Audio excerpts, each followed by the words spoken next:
कागजात नामजदगी जमा कराने का सिलसिला शुरू, इंतखाबी ज़ाब्ता अखलाक जारी।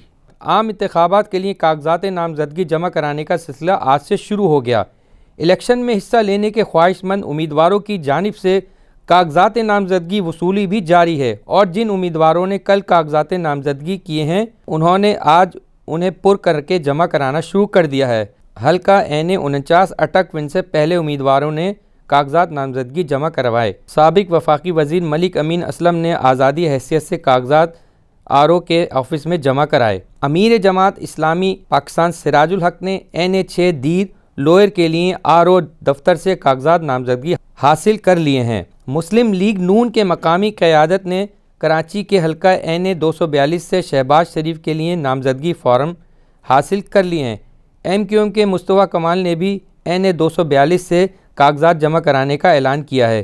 कागजात नामजदगी का इजरा और वसूली 22 दिसंबर तक जारी रहेगी। ख़वातीन और अक़लियतों की मखसूस नशिस्तों के लिए भी कागजात नामजदगी का इजरा और वसूली जारी है। मखसूस नशिस्तों के लिए सियासी जमातें तरजीह लिस्ट 22 दिसंबर तक जमा करवा सकती हैं। वॉन कराची की वीडियोस देखने के लिए हमारा चैनल सब्सक्राइब कीजिए और बेल के आइकन को क्लिक कीजिए ताकि आप हमारी तमाम आने वाली वीडियो से बाखबर रह सकें।